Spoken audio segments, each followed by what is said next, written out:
The Kraft Foods Company presents Harold Perry as the Great Gildersleeve.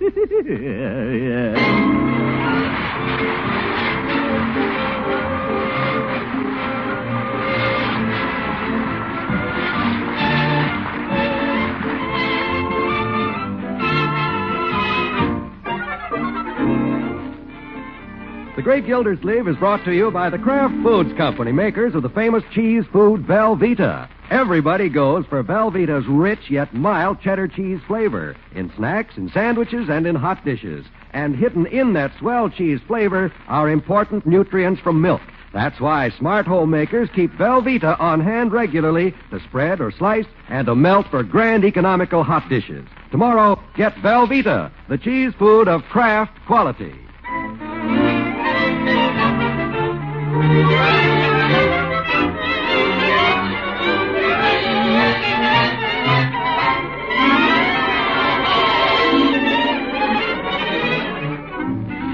Well, it's March, and a chill, blustering wind is blowing through the little town of Summerfield. But in the heart of the Great Gildersleeve, there is all the warmth and tenderness of spring. Yes, once again, love has come to our chubby friend.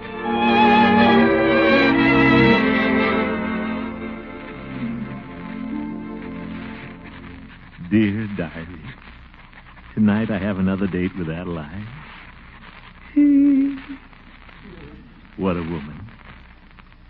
She's beautiful, charming, intelligent. Well, fairly intelligent. I know I promised you, dear diary, that I wouldn't fall again. But what the heck? I'm only human. Do you want me to tell you a secret? I haven't kissed her yet. But this may be my lucky night. I'll let you know when I get back. So keep your fingers crossed, dear diary. Good night.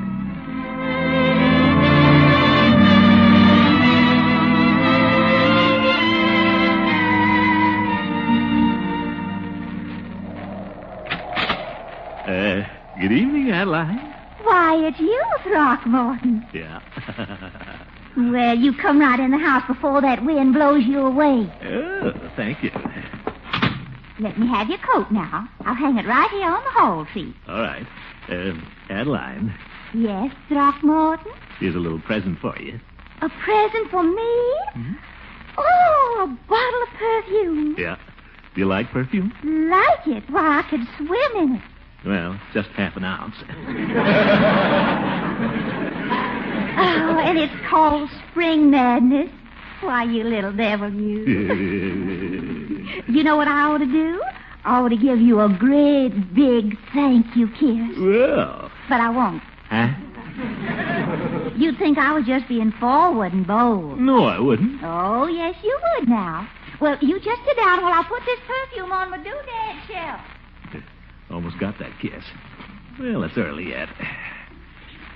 What would you like to do tonight, Adeline? We'll do anything you say. It's up to you. Well, We could stay here, sit by the fire, but it's up to you. Well, Nice and cozy here, just the two of us. But it's up to you. I guess we could stay here already. Well, if you insist. Shall we sit here on the sofa and talk? Well, I'd just love to, sir. Well, here we are. Don't you want to move a little closer? No, I don't. Then I'll move closer to you. Adeline, Yes? would you like to play a little game? Well, that depends. How do you play it? Well, you just sit here and I put my arms around you like this. Yes? Then you close your eyes. Yes? They're closed. None of your Yankee tricks now. Now you say prunes.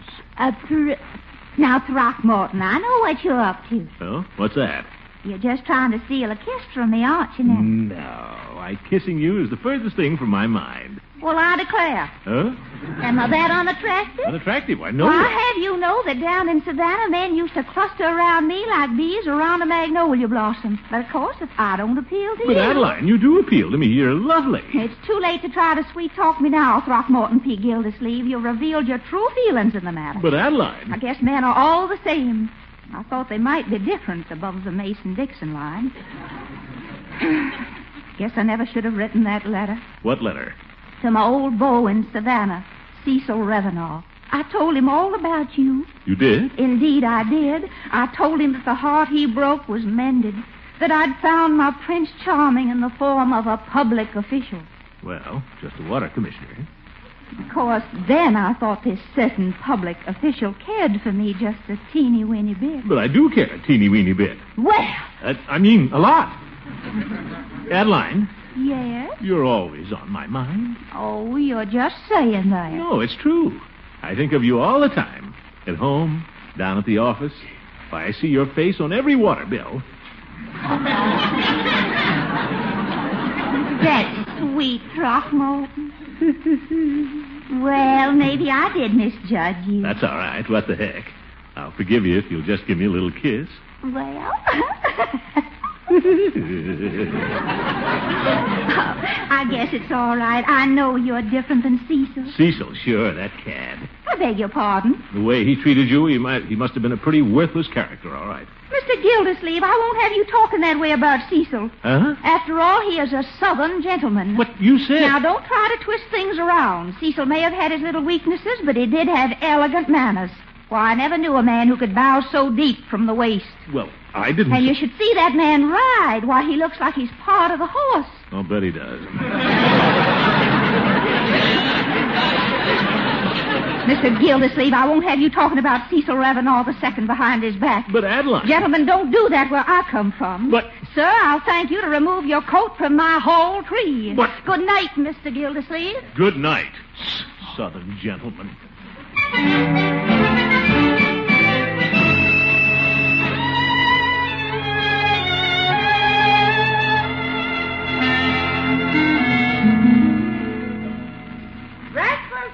All right, Bertie. I'm coming. Hi, Unc. Good morning, Leroy. Where's your sister? Primping up for school, I guess. You know girls, Unc. Yeah. Did you have a good time at Miss Fairchild's last night? Pass the cream, Leroy. Okay. Gee, you sure got home early last night. How come you got If home... you don't mind, young man, I'd rather not discuss the matter. Oh, I get it. Love trouble, huh? Leroy, eat your breakfast. Morning, everybody. Hi. Good morning, Marjorie. Oh, my oatmeal again. Oh, Unky, Yes? did you have a good time at Miss Fairchild's last night? For heaven's sake, is that all anybody could talk about this morning? Well, pardon me. What's the matter with him? Ugly, I'm afraid. I heard that, Leroy. Speak English. What happened to Love's young dream, Unky? Marjorie, there are things a gentleman doesn't discuss. Let's just consider the whole episode a closed book. In fact, I'd be just as happy if I never heard the name Miss Fairchild mentioned again. Morning, Miss Gildersleeve. Morning, Bertie. Did you have a nice time over Miss Fairchild's last night? Ye gods! Huh? I don't want to hear any more talk about Miss Fairchild. Is that clear to everyone? Yes. All right, then. Please don't mention it again. I won't. You don't have to tell Bertie more than once, because I listen. All right, then. Yes, sir, I listen. When you talk to some folks, it goes in one ear and out the other, but not Bertie, I listen. But, Bertie... How do you think I keep this house running? By being a scatterbrain? No, sir. When somebody talks to me, I listen. Of course you do. Nobody has to chew that cabbage slice with me. Bertie, I didn't say... Miss Gildersleeve, do you know what I do when somebody talks to me? Yes, Bertie, of course. That's right, I listen. Oh, what a morning.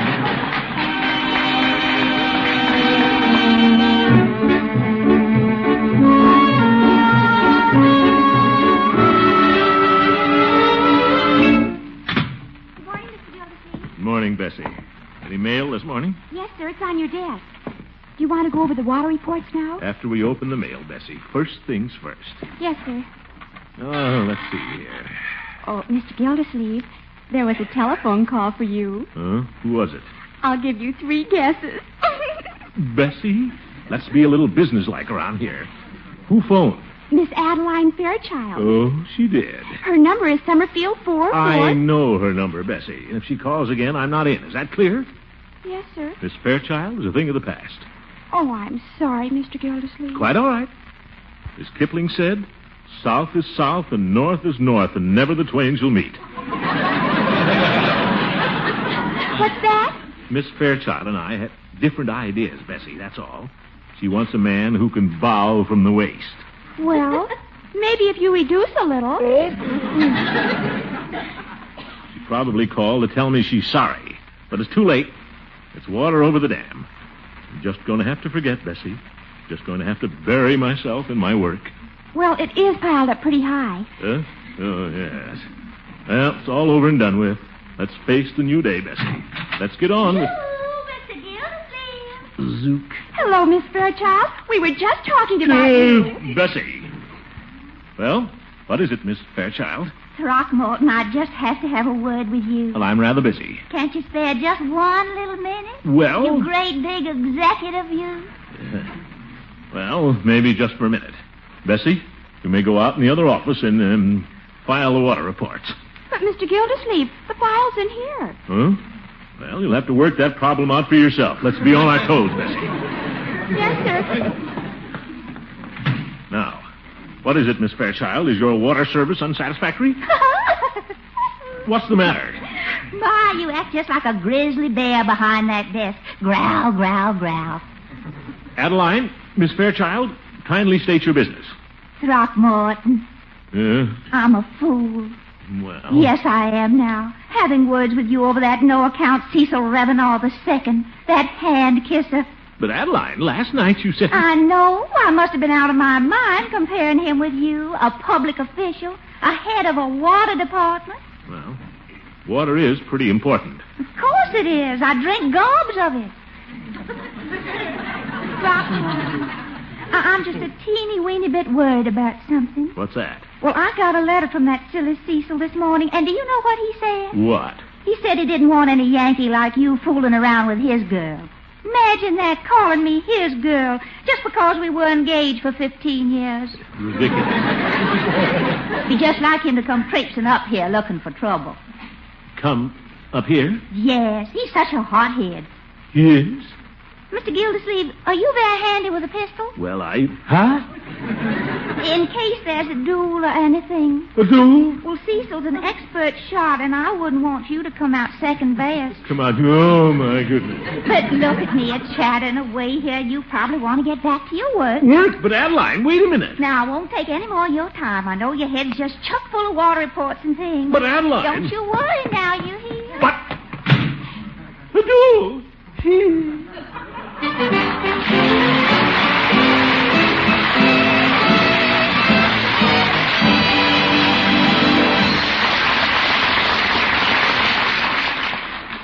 For you cooks who are serving Lenten meals, for all of you who are trying to keep the food budget in line, and for you mothers who sometimes have to feed the gang after a basketball game, here's a swell recipe. It's for Velveeta Welsh Rabbit. Easy to make, economical, and lickin' good. But what's more, Kraft's famous cheese food makes it a fine, nutritious main dish. Here's all you do. In the top of the double boiler, melt 1/2 pound of golden, delicious Velveeta. Then add 1/4 cup of milk, salt, pepper, a dash of dry mustard, and Worcestershire sauce. Serve that rich golden Welsh Rabbit on toast points and listen to the raves. It's a gala dish any day of the week. A smart dish to serve any time of the day or night, because Velveeta is as digestible as milk itself. When you're serving the whole gang for a party, you'll want to double the recipe. 1 pound of smooth melting Velveeta to 1/2 cup of milk. So buy Velveeta in the 2-pound loaf and have plenty for snacks and sandwiches, too, all week. Everybody loves Velveeta's rich yet mild cheddar cheese flavor. And every Velveeta snack, every Velveeta hot dish gives the family important nutrients from milk. So, smart shoppers, head your market list tomorrow with the word Velveeta.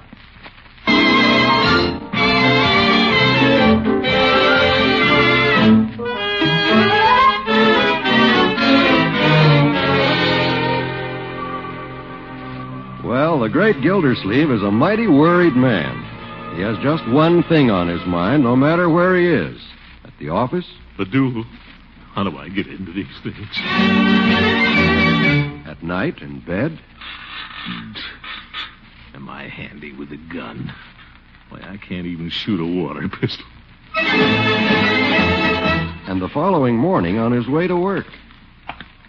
Cecil Revenant II. Why doesn't he go soak his head in a mint julep? He would be an expert shot. Well, why should I worry? Whole thing is ridiculous. People don't fight duels anymore. I don't think. Gildy, Huh? Oh, hello, Judge. what are you talking to yourself for? What's the matter with you? Nothing. Yes, there is, Gildy. There's something on that so-called mind of yours. Horace, I should have my head examined. I'll go along with that. What have you managed to get yourself into this time? Well, you know Adeline Fairchild. Yes, I'm acquainted with the lady. Of course, I haven't been as close to her as you have.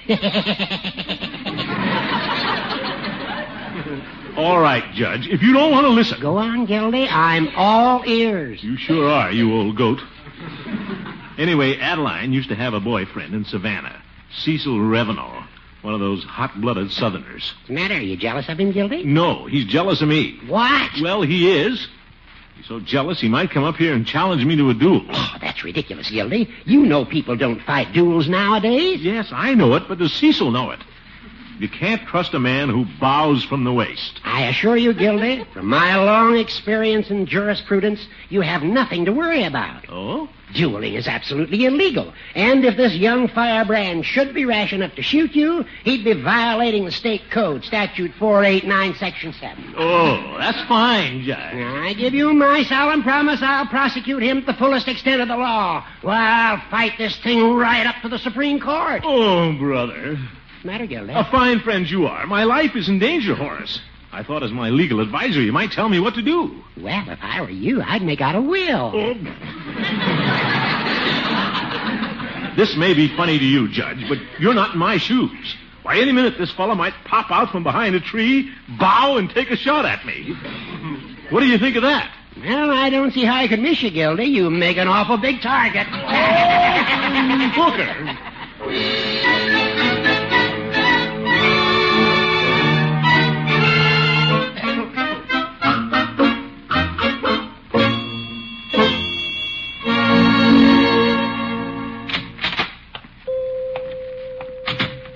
Good morning, Peavy. Hello, Mr. Gildersleeve. What can I do for you? Well, I'd like to talk to you. I'll be with you in just a minute, as soon as I finish sorting out these Christmas cards. Christmas cards? These are a few I had left from last year. Would you care to look them over, Mr. Gildersleeve? Peavy, this is only March. Yes, but if you don't mind a suggestion, it might be wise to shop early for them and avoid the holiday rush. Oh. I'm in no mood to look at Christmas cards. Well, they're very nice cards. Now, here's one that has a rather touching sentiment. It's called To a Distant Relative at Christmas Time. Peavy. I know we two are separated by miles and miles of land. So I'm shouting, Merry Christmas, I think you're simply grand. That's beautiful. Yeah, I thought it was rather nice. Oh. Now, here's one. Look, Peavy, I want to talk to you. Well, go right ahead. Well, Peavy, what would you do if somebody challenged you to a duel? A duel? What for? Well, let's say over a woman. What woman? Well, suppose somebody challenged you to a duel over Mrs. Peavy. Mrs. Peavy? Well, I don't think anybody would do that.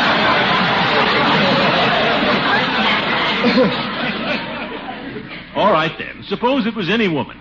The grocer's wife. Well, I wouldn't fight a duel over her. I hardly know her. Peavy. Well, let the grocer fight his own battle. Oh, for heaven's sake. What did he ever do for me?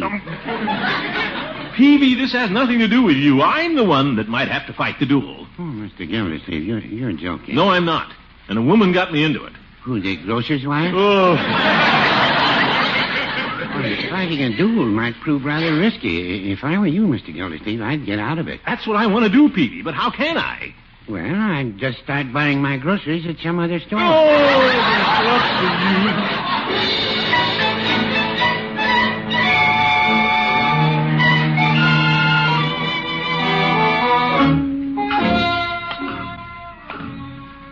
Peavy, grocer's wife. He's a big help. Well, why should I get upset about this duel? Silly. The thing for me to do is stop worrying about it and... Floyd's barber shop. Hope I can get by without him seeing me. I don't feel like talking this way. Hey, come here. Uh-oh, too late. Come here. I'm in a hurry, Floyd. I want to talk to you. It'll only take a minute. All right. Come on in. What is it, Floyd? How do you feel, Commish? Huh? Are you holding up all right? What do you mean? It's all right, Commissioner. You don't have to pretend with me. The judge told me all about this affair la honor. What? You know, the duel. Oh, that. When does it come off? Floyd, I'd rather not talk any more about it. Oh, I get it. Gentlemen don't talk about them things, huh? The duel is code. Dueler's code. Yeah, I seen it in the movies lots of times. The trouble always starts over some dame. Look, Floyd, First thing you know, Earl Flynn walks up to some guy, smacks him in the face with his glove, and they exchange calling cards. Floyd, I don't want to... And then it's pistols at dawn. And there they are out in the cow pasture somewhere with their seconds. Now the two guys is pacing off. 8, 9, 10. They turn and fire. Bang! Yoy! Bang! Floyd! Then one of them don't get up. He just lays there, shot through the gizzard. Dum, tum, ta-dum, tum, ta-dum, ta-dum. Floyd, I'll see you later.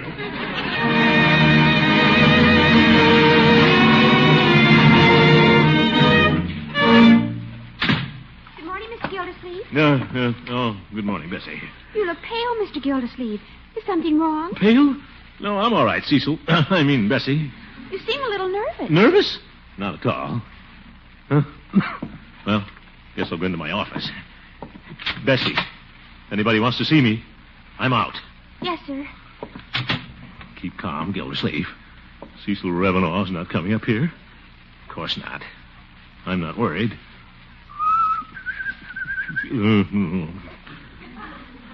Wonder how long it takes to get here from Savannah. Might even be here in Summerfield right now. Might just take a peek out the window. Let's see. Nope. Don't see anybody with sideburns.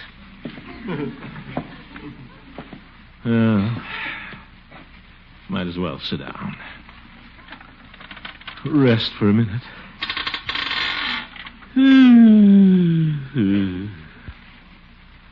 Didn't sleep a wink last night thinking about this thing.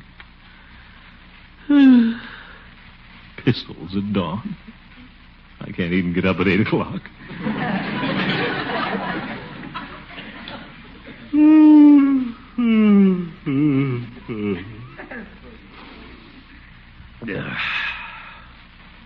Well, maybe the whole thing will blow over. Judge is right.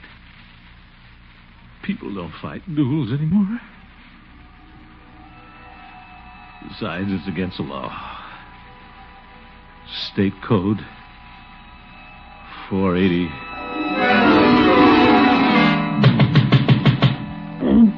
Who's that? Who is it? It's me, Mr. Gildersleeve, Bessie. Oh, come in, Bessie. Mr. Gildersleeve, What is it, Bessie? a man was just here to see you. A man? Yes, a real Southern gentleman. He bowed from the waist and handed me this calling card. Let me see it. Cecil Revenant, Insurance. He wrote something on the other side. Let's see. I'll meet you on the field of honor, you Yankee. Pistols at dawn.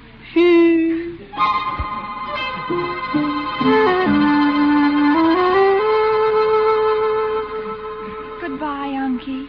Goodbye, Marjorie, my dear. Gee, Unky, I have to fight this duel. Yes, Leroy. It's a matter of honor. Can't you have breakfast before you go, Mr. Gildersleeve? No, Bertie. The duel is at dawn. I'll have breakfast when I come back. Yes, I hope so.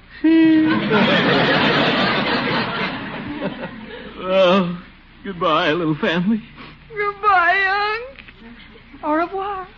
Bertie, if anything should happen to me, promise me you'll take care of the children. Yes, sir. You won't forget now. No, sir. You don't have to tell Bertie more than once because I listen. Okay, Bertie. When somebody talks to me, you know what I do? Yes, of course, Bertie. That's right, I listen.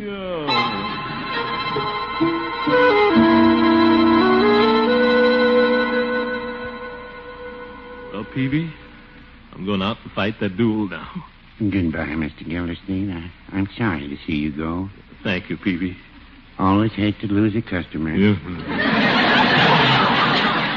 Oh, and here's a little Christmas card to cheer up your last moments. What? I thought you might enjoy the sentiment.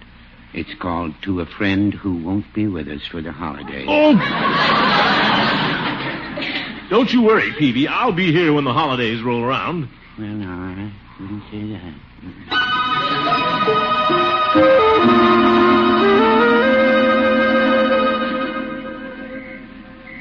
Well, Commish, here we are on the field of honor. Yeah? There's that guy Cecil over there waiting for you. Say, he looks just like old Flynn. Floyd, maybe we could call this duel off for a few days. What? And violate the duelist code? Oh, Adeline. Isn't this exciting? You and Cecil fighting a duel over little old me. Throckmorton, Yes. I'm going to miss you. I hope Cecil does. Well, Commish, this is it. Gentlemen, take your places. Back to back. Pistols in the air. Cecil, can't we talk this thing over? Start pacing. 1, 2, 3, 4. Goodbye, 5, little 6, family. 7, 8, 9, 10. Fire. Bang! Yeah. You got me. Throckmorton, speak to me. Throckmorton. Now, Throckmorton, wake up. Throckmorton. What's that? I'm shot. Little boogle. Shame on you, sleeping at your desk like this. Huh? Oh, then there wasn't any duel? Duel? What are you talking about, Throckmorton? I just had to come up to your office to tell you something. What's that? I just got another letter from Cecil, and do you know what to think? He isn't jealous of you anymore. He isn't? He met some giggling little thing at the cotillion and fell head over heels in love. He did? Yes, he did, and I'll never speak to that cat again. Well, he sounds pretty worthless, all right. Mr. Gildersleeve, I won't have you speaking about Cecil that way. Huh? Remember, he's a southern gentleman. Pardon me, folks. This is where I came in.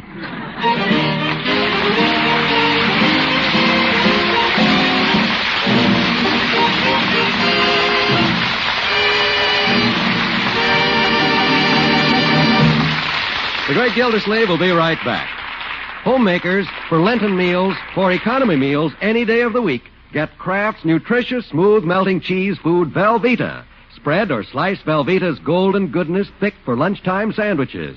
Melt Velveeta for a smooth sauce that swell on seafood or eggs and on leftover meat such as ham or chicken or veal. Those good-eating Velveeta main dishes help supply high-quality, complete protein and other precious milk nutrients. And they're money savers. So for sandwiches and for cooking, get Velveeta in the 2-pound loaf. A big help with Lenten meals. A big help with a budget, too.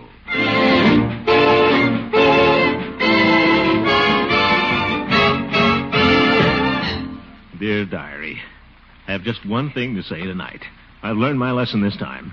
Adeline and I are through. Absolutely through. Believe me, dear Diary, I'll never... Bill, please, telephone. Oh? Who's it from, Bertie? Miss Adeline Fairchild. Oh? Well, maybe I'll give her one more chance. Good night, dear Diary. Good night, folks. The Great Gildersleeve is played by Harold Perry. Adeline Fairchild by Miss Una Merkel. The show was written by Gene Stone and Jack Robinson with music by Jack Meekin. Included in the cast are Walter Tetley, Louise Erickson, Lillian Randolph, Earl Ross, and Richard LeGrand. This is John Wall saying goodnight for the Kraft Foods Company, makers of the famous line of Kraft quality food products. Tomorrow night, Edward G. Robinson will be Al Jolson's guest on the Kraft Music Hall, heard over most of these NBC stations. Don't miss it. Remember, tomorrow night. For exact time, see your local paper. And be sure to listen in next Wednesday and every Wednesday for the further adventures of the Great Gildersleeve.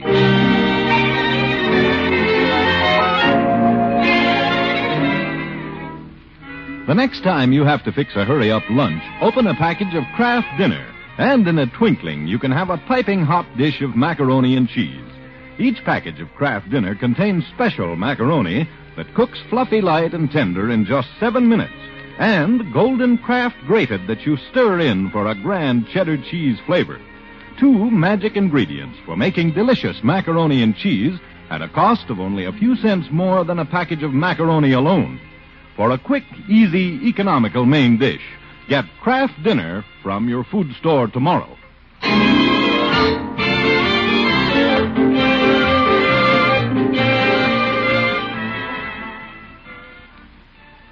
This is NBC, the National Broadcasting Company.